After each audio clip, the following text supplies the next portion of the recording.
भारतीय शांति सेना, जिसे शुरू में श्रीलंकाई अधिकारियों की सहायता करने के उद्देश्य से श्रीलंका भेजा गया था, लेकिन समय के साथ पहले उनका मिशन आतंकवाद विरोधी और अंततः एलटीटी के साथ जंगलों में युद्ध में बदल गया। लेकिन जब भारतीय शांति सेना टाइगर्स पर जीत के बहुत करीब थी, तभी श्रीलंका सरकार के दबाव के कारण आईपीके अब भारत लौट आई। भारतीय शांति सेना के लौट जाने के बाद एलटीटी और भी ज़्यादा खतरनाक, निरंकुश और घातक हो गया।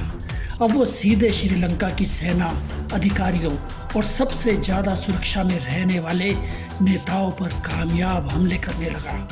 भले ही श्रीलंका में अब शांति सेना नहीं थी, लेकिन शांति सेना का खौफ अभी भी एलटीटी के नेताओं के दिमाग में था।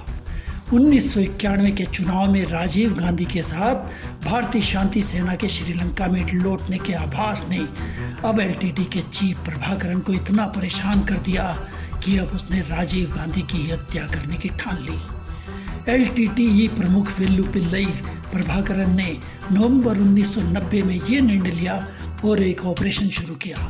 क्या थी ये योजना? कैसे जांच टीम ने इस पूरे षड्यंत्र को बेनकाब किया? आगे बढ़ने से पहले यदि आपने इस चैनल को सब्सक्राइब नहीं किया है तो कृपया सब्सक्राइब कर लें। नवंबर 1990 में कांग्रेस के समर्थन से चंद्रशेखर प्रधानमंत्री बन गए थे, लेकिन मात्र 8 महीने पूरे होने से पहले ही राजीव गांधी ने अपना समर्थन हटाकर देश को नए चुनावों में उतार दिया। चुनावों की घोषणा होते ही एलटीटी को राजीव गांधी पर हमले करने का बहुत ही अच्छा मौका नजर आने लगा। प्रधानमंत्री के रूप में राजीव को निशाना बनाना लगभग असंभव हो सकता था, लेकिन जब उनकी सुरक्षा स्थिति एक विपक्षी नेता की हो और फिर चुनाव प्रचार तो उन्हें और भी अधिक असुरक्षित बना सकता था। एलटीटी को एक ऐसे ही मौके का तो इंतजार था। नवंबर के अंत में एलटीटी सुप्रीमो प्रभाकरन ने साजिश की रूपरेखा को अंतिम रूप देने के लिए अपने 4 भरोसेमंद सहयोगियों बेबी सुब्रमण्यम, मुरुगन, मुथुराजा और शिवरासन को बुलाया।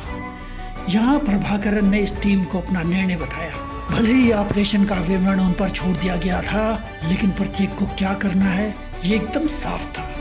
लिट्टे के एक प्रमुख नेता बेबी सुब्रमण्यम चेन्नई में एलटीटी से जुड़ी एक प्रिंटिंग प्रेस को चला रहे थे। उनका काम एक बैकअप टीम तैयार करना था, जिसे हत्या से पहले और बाद में हत्यारों के रहने की व्यवस्था करनी थी।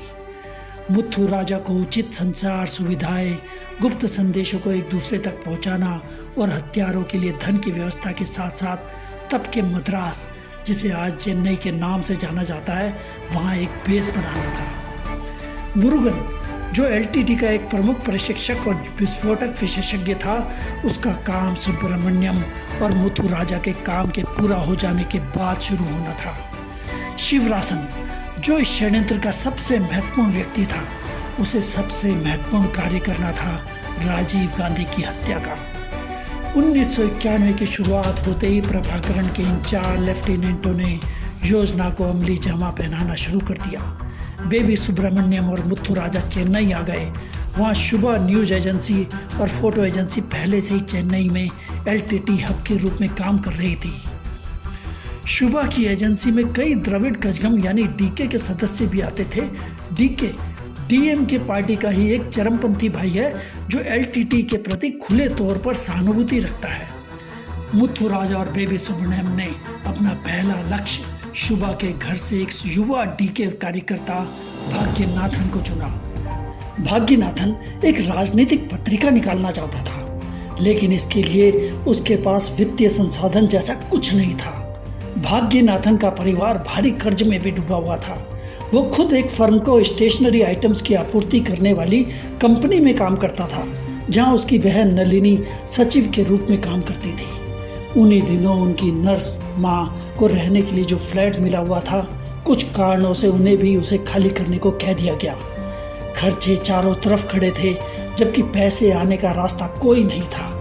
वो चेन्नई में रहने के लिए किराए पर जगह तक नहीं ले सकते थे। ऐसे समय पर बेबी ने भाग्यनाथन को सिर्फ 5,000 रुपये की कीमत पर अपनी प्रेस भेज दी, वो भी बहुत ही आसान किस्तों में। भाग्यनाथन पर एहसान हुआ तो भाग्यनाथन तो जैसे उनका गुलाम हो गया।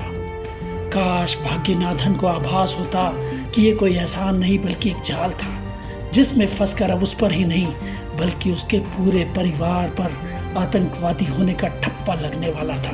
भाग्यनाथन अकेला नहीं है, ऐसे बहुत से हैं जो दिमाग से कम, दिल से ज़्यादा सोचकर खुद को ही नहीं, परिवार को ही नहीं, अपने समुदाय, अपने देश और अपने समाज को मुश्किल में डाल देते हैं। इसी दिल की आवाज़ ने भाग्यनाथन की बहन नलिनी को भी नौकरी छोड़कर प्रेस में खींच लिया, जहां नलिनी को वहां छप रहे एलटीटी साहित्य के बारे में पता चला, जिसके अनुसार राजीव गांधी ही श्रीलंका में आईपीकेएफ द्वारा अपराधों के लिए पूरी तरह से जिम्मेदार थे, जिन्हें पढ़ने के बाद अब नलिनी भी इस विषय पर काम करने लगी।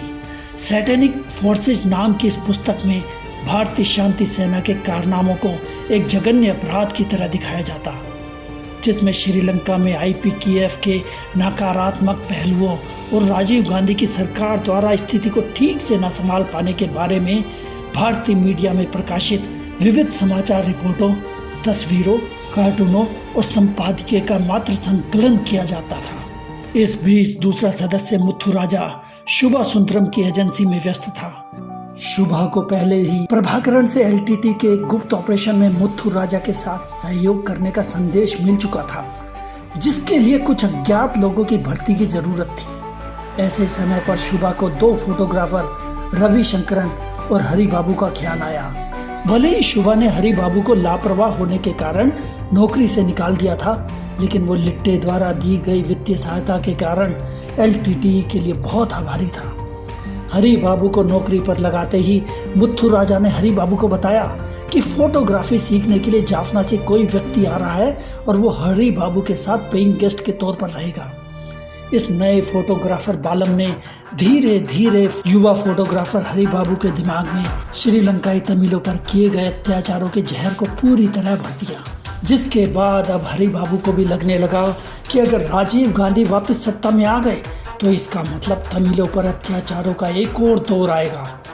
जाफना में मुरुगन ने शिवरासन के गांव से 2 युवा एलटीटी कार्यकर्ताओं जय कुमारन और रॉबर्ट पियास को चेन्नई भेज दिया, जहां वे जय कुमारन के बहनोई अरिवु पेरुली बालम के घर पर रुके। कंप्यूटर विज्ञान में डिप्लोमा धारक अरिवु 1990 की शुरुआत में चेन्नई आ गया था। हालांकि अरिवु एलटीटी का समर्पित सदस्य था, लेकिन इससे पहले तक अरिवु ने कभी भी भूमिगत गतिविधियों में कोई भी सक्रिय भूमिका नहीं निभाई थी। लेकिन अब मुरुगन ने उसे भी बिना ऑपरेशन की कोई जानकारी दिए अपने षड्यंत्र में शामिल कर लिया। मुरुगन ने प्यास और अरिवु को स्कूटर के लिए नकली लाइसेंस का प्रबंध करने के लिए कहा। अब तक नलिनी के मन में भी राजीव गांधी के प्रति नफरत की गहरी भावना विकसित हो चुकी थी। उसे तो पता भी नहीं चला कि ये भावना खुद नहीं जन्मी है, बल्कि उसके दिमाग में डाली गई है। अब शिवरासन के आने का समय था, जिसकी इस साजिश में सबसे मुख्य भूमिका होने वाली थी। अभी तक मुख्य 3 लोगों को छोड़कर किसी को भी योजना के बारे में कोई जानकारी नहीं थी। पियास, जय कुमारन और अरिवु को भी योजना के बारे में बस उतना ही मालूम था जो उन्हें करना था। अरिवु एक इलेक्ट्रॉनिक विशेषज्ञ था, लेकिन उसने कभी बम नहीं बनाया था। मुरुगन ने उसे ग्रेनेड से एक ऐसा बम बनाने के लिए कहा जिसे आत्मघाती हमलावर इस्तेमाल कर सके। ऑपरेशन के बारे में विस्तार से बताए बिना शिवरासन ने एक ऐसा बम बनाने को कहा जिसे आसानी से कपड़ों के नीचे छिपाया जा सके और किसी महिला की कमर के चारों ओर फिट किया जा सके। साथ ही शिवरासन ने अरिवु को बम की बारीकियों के बारे में भी बताया। अपनी पढ़ाई, शिवरासन के मार्गदर्शन और एलटीटी के लिए समर्पण के चलते अरिवु के लिए बिल्कुल भी मुश्किल साबित नहीं हुआ। अरिवु ने जल्द ही बेल्ट बम के लिए डिजाइन तैयार कर लिया। शिवरासन, जो खुद विस्फोटकों का विशेषज्ञ था, उसने मानव बम के लिए अरिवु के डिजाइन की जांच की, जो शिवरासन की उम्मीद से कहीं ज़्यादा बेहतर था। इस डिजाइन में बेल्ट पर एक साथ 6 ग्रेनेड फिट किए जा सकते थे। हर ग्रेनेड 80 ग्राम के C4RDX से बनना था, जिसे TNT के घोल में पैक किया जा सकता था। इसमें 2 टॉगल स्विच लगे थे, पहला बम को ऑन करने के लिए, दूसरा बम को ट्रिगर करने के लिए। डिजाइन पास हुआ तो जल्दी बिना RDX के यानी ड्राई बम भी बन गया। अब चेन्नई की सपोर्ट टीम पूरी तरह तैयार थी। ऐसे में बेबी सुब्रमण्यम और मुथु राजा का काम पूरा हो गया था, इसलिए वो श्रीलंका वापस लौट गए। शिवरासन भी अपने अगले मिशन को पूरा करने के लिए जाफना चला गया, जहाँ उसने इस आत्मघाती हमले के लिए एलटीटी की 2 महिला सदस्यों का चयन किया। ये थी धनु और शुभा, जिन्हें अपने शरीर में बम को लपेटकर विस्फोट करना था। शिवरासन दोनों आत्मघाती बम्बर्स को लेकर 1 हफ्ते में ही वापस चेन्नई आ गया। यहाँ आते ही उसने C4 किस्म का RDX भी हासिल कर लिया, जो तमिलनाडु में एलटीटी के विशाल नेटवर्क के चलते उसे आसानी से हासिल हो गया था। वो हथियार जो राजीव गांधी और कम से कम 16 अन्य लोगों को नष्ट कर सकता था, अब इस्तेमाल के लिए तैयार था। अब बस राजीव गांधी के आने का ही इंतजार था। लेकिन उससे पहले ड्राई बम यानी फाइनल ड्रेस रिहर्सल बाकी थी। फाइनल ड्रेस रिहर्सल यानी पूरे जोखिम के बीच रिहर्सल। उन्होंने सॉफ्ट ड्राई रन 18 अप्रैल को चेन्नई के मरीना बीच पर किया, जो कि तमिलनाडु में राजनीतिक पार्टियों का रैली करने के लिए मनपसंद स्थान था। इस ट्राई रन में फोटोग्राफर हरि बाबू, जो रविशंकरन के साथ ट्रायल रन में मौजूद था, उसे सॉफ्ट ड्राई रन में अंदाजा हो गया कि उनका निशाना कोई राजनेता बनने वाला है। अगला ड्राई रन ज़्यादा रिस्की था, जो उन्होंने 12 मई को चेन्नई से 40 किलोमीटर दूर अरकोनम के थिरुवल्लूर में वीपी सिंह और करुणानिधि की रैली में किया। इस ड्राई रन में धनु वीपी सिंह के पैर छूने में कामयाब रही। यही अब उसे असली मिशन को पूरा करने में करना था। इस फाइनल ड्रेस रिहर्सल का वीडियो भी शुभा फोटो एजेंसी ने बनाया था, जिसे बार बार देखा गया और आने वाली मुश्किलों से निपटने के तरीके ढूंढे गए। 2 सफल रिहर्सल के बाद शिवरासन अब वास्तविक हत्या के लिए सही अवसर की तलाश में था, जबकि चुनावों से पहले प्रचार का समय खत्म होता जा रहा था। 19 मई को घोषणा हुई कि राजीव गांधी शेरू परबंदूर में 21 मई को रैली करेंगे। इस टीम के पास बस एक यही अवसर था जिसमें वो अपने उद्देश्य को पूरा कर सकते थे, जिसकी चेन्नई टीम को तो ठीक से जानकारी ही नहीं थी। 20 मई की रात आराम से बीती। साजिशकर्ताओं ने एक फिल्म देखी। लड़कियों में किसी ने भी, खासतौर पर धनु ने, किसी तरह की घबराहट नहीं दिखाई। धनु ने पहली बार वेश बदलने के लिए चश्मा पहना। अगले दिन 4:30 बजे नलिनी, शुभा, धनु और शिवरासन हरि बाबू से मिलने के लिए पेरिस कॉर्नर के लिए निकल गए, जहाँ हरि बाबू चंदन की माला लेकर उनका इंतजार कर रहा था। इन सबको अभी तक यही पता था कि वर्द राजा पेरुमल की हत्या की योजना बनाई गई है। राजीव गांधी का नाम तो हवा में कहीं था ही नहीं। 5 साजिशकर्ता शाम को करीब 8 बजे शेरी पेरम्बदूर पहुंचे। इसी बीच नलिनी ने शुभा को धनु से कहते सुना कि वो इतिहास रचने जा रही है। तब नलिनी को समझ आया कि वह पेरुमल नहीं बल्कि राजीव गांधी की हत्या का प्लान था।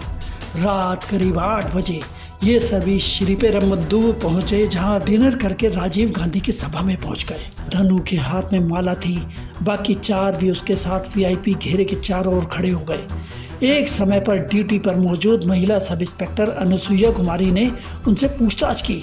हरि बाबू ने कहा कि वो एक प्रेस कैमरामैन है और राजीव गांधी को माला पहनाने वाली लड़की धनु की तस्वीर लेने के लिए आया हुआ है। सब इंस्पेक्टर ने उससे कहा कि राजीव गांधी बहुत देर में आ रहे हैं और इसलिए सबको अभी वहाँ से हट जाना चाहिए। हरि बाबू प्रेस की भीड़ में शामिल हो गए। शुभा और नलिनी भीड़ में बैठ गए। शिवरासन ने भी मंच के पास अपना स्थान ग्रहण कर लिया। वो बैकअप के लिए पिस्तौल लेकर आया था। राजीव गांधी रात करीब 10 बजे वहाँ पहुँचे तो तुरंत ही लोगों ने उन्हें घेर लिया और माला पहनाने की कोशिश करने लगे, जिनमें धनु भी शामिल थी। सब इंस्पेक्टर अनुसुईया ने एक बार फिर धनु को राजीव के करीब जाने से रोकने की कोशिश की। वो हत्यारों को लगभग पकड़ ही चुकी थी, लेकिन तभी राजीव गांधी ने उसे रोक लिया और कहा कि हर किसी को मौका मिलना चाहिए। राजीव गांधी के टोकने पर सब इंस्पेक्टर अनुसुईया दूर हट गई। इस तरह उसकी जान भी बच गई। जबकि धनु राजीव गांधी के पास पहुंच चुकी थी। वो नीचे झुकी, जैसे राजीव गांधी के पैर छूना चाहती हो। राजीव गांधी भी उसे उठाने के लिए झुके। तभी धनु की दाहिनी उंगली ने बम को सक्रिय कर दिया। रात के 10:20 पर अचानक ही एक तेज शोर वाला धमाका हुआ। जहां राजीव गांधी खड़े हुए थे, वहां से आग और धुएं का एक ऐसा गुब्बार उठा। करीब 20 फीट तक ऊंची लपटों और धुएं के बाद उस जगह जहां राजीव गांधी खड़े थे, उसके आसपास चिथड़े पड़े हुए थे। वहां आसपास खून और मानव अंगों के टुकड़े बिखरे पड़े थे। राजीव गांधी, लता कानन, कोकिला, हरि बाबू, राजीव गांधी के निजी सुरक्षा अधिकारी और हरे नारंगी रंग की सलवार कमीज पहने चश्मा लगाए वो महिला मौके पर ही खत्म हो चुके थे। राजीव और उनके साथ कई लोगों की आखिरी तस्वीर खींचने वाले हरी बाबू का वो कैमरा कुछ गज दूर एक गूंगे गवाह के तौर पर पड़ा हुआ था। भले ही राव प्रमुख काफी समय तक ये कहते रहे कि इस हत्या के पीछे लिट्टे का हाथ नहीं है, लेकिन 1964 बैच के आईपीएस डीआर कार्तिकेयन की अध्यक्षता वाली एसआईटी ने हर एंगल तलाशा और राजीव गांधी की क्रूर हत्या के 1 महीने बाद विशेष जांच दल देश को स्तब्ध कर देने वाले इस चौंकाने वाले अपराध के पीछे की जटिल साजिश को उजागर करने के काफी करीब पहुंच गया। एसआईटी को इस मामले में एक भाग्यशाली सफलता तब मिली जब एक समाचार पत्र में हरि बाबू जो विस्फोट में मारे गए थे उसके कैमरे से डेवलप की गई एक फोटो छपी। इस कैमरे को स्थानीय पुलिस ने विस्फोट स्थल से उठाकर तमिलनाडु फोरेंसिक विज्ञान प्रयोगशाला को सौंप दिया था। सब इंस्पेक्टर अनुसुईया ने उन्हें कुछ संदिग्ध पात्रों के बारे में बताया था जिन्हें उसने एक फोटोग्राफर के साथ घूमते हुए देखा था। तब तक हरि बाबू द्वारा ली गई तस्वीरों को विकसित किया जा चुका था। अनुसुईया के विवरण ने तस्वीरों में दिखाए गए कुछ पात्र मेल खा रहे थे, जिनमें शिवरासन के साथ चंदन की माला पकड़े हुए महिला भी शामिल थी। अगले दिन अनुसुईया ने पुष्टि कर दी ये वही लोग थे जिन्हें उन्होंने देखा था। विशेषज्ञों ने घटना स्थल पर मिले मांस के टुकड़ों की डीएनए प्रिंटिंग की। बेल्ट से जुड़े मांस के टुकड़ों ने मानव बम के रूप में महिला के होने की पुष्टि कर दी। इसी के साथ क्या हुआ, कैसे हुआ, ये भी एसआईटी के सामने आ गया। अब षड्यंत्रकर्ताओं तक पहुंचना ही बाकी था। पहली सफलता एक नियमित पुलिस जांच के दौरान मिली, जब एक श्रीलंकाई तमिल संदिग्ध को हिरासत में लिया गया, जो कि 9 सदस्यीय हत्या दस्ते में से एक था। 25 मई को वेदारण्य में बंदरगाह पर लिट्टे के सदस्य शंकर की गिरफ्तारी से एक और सफलता मिली। जब शंकर को हरि बाबू द्वारा ली गई तस्वीरें दिखाई गई तो उसने तस्वीरों में कुर्ता पाजामा पहने शिवरासन की पहचान रघुवरन के रूप में की, जो विस्फोटक विशेषज्ञ और प्रभाकरण का विश्वसनीय सहयोगी था। पूछताछ के लिए पकड़े गए कई एलटीटी कार्यकर्ताओं और समर्थकों में से वेदारमणी के एक जगदीशन ने भी कुर्ता पाजामा पहने हुए व्यक्ति की पहचान रघु के रूप में की। शंकरन से बरामद एक नोटबुक में चेन्नई का एक टेलीफोन नंबर मिला, जिसमें 2 नाम थे, नलिनी और मुरुगन के। इस बीच एसआईटी को 2 फोटोग्राफरों शुभ सुंदरन और रवि सुंदरन के बारे में भी सूचना मिली, जो हरि बाबू के कैमरे को तलाश कर रहे थे। हरि बाबू की मां लक्ष्मी ने एसआईटी को बताया कि रवि शंकरन 22 मई की सुबह कैमरे के बारे में पूछताछ करने उनके घर आए थे, लेकिन उन्होंने कभी भी उनकी मृत्यु के बारे में नहीं बताया। हरि बाबू के एक अन्य मित्र कन्नन ने भी एसआईटी को यही कहानी बताई। उसके बाद एसआईटी ने दोनों फोटोग्राफरों के फोन टैप किए, दोनों पर निगरानी रखी गई। एसआईटी के अधिकारी हरि बाबू द्वारा खींची गई भीड़ की तस्वीरों के साथ फिर से शेर पेरबंद दूर गए, जहां स्थानीय लोगों को दिखाया गया, जिनमें से कुछ की और पहचान सामने आई।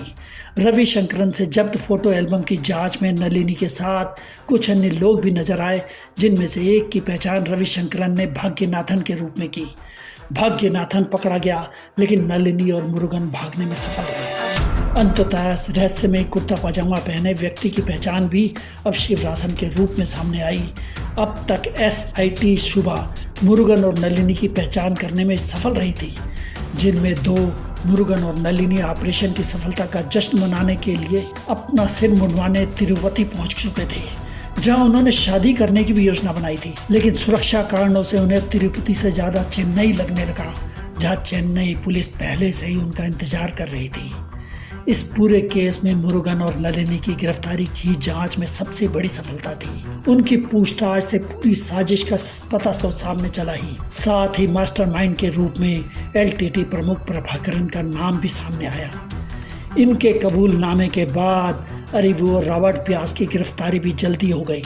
अंत में षड्यंत्र के सबसे बड़े सूत्रधार राजीव गांधी के हत्यारे एक आंख वाले जैक शिवरासन तक भी पुलिस के हाथ पहुंच गए, जो बेंगलोर में छुपा हुआ था, लेकिन इस दिन के लिए तैयार था। जैसे ही पुलिस ने छापा मारा, उसने साइनेट का एक कैप्सूल निगलकर आत्महत्या कर ली। और इस तरह राजीव गांधी के जो हत्यारे जेल पहुंच गए थे, उनमें से ज्यादातर तो खुद ही असली शिकारियों के षड्यंत्रों का शिकार हुए थे, जिनका राजीव गांधी की हत्या में शामिल होने का कोई इरादा नहीं था, लेकिन वो हुए।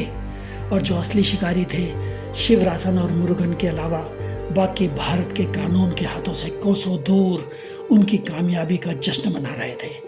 वो कामयाबी जिसने उनके घातक इरादों को अब और भी निरंकुश और खतरनाक बना दिया था।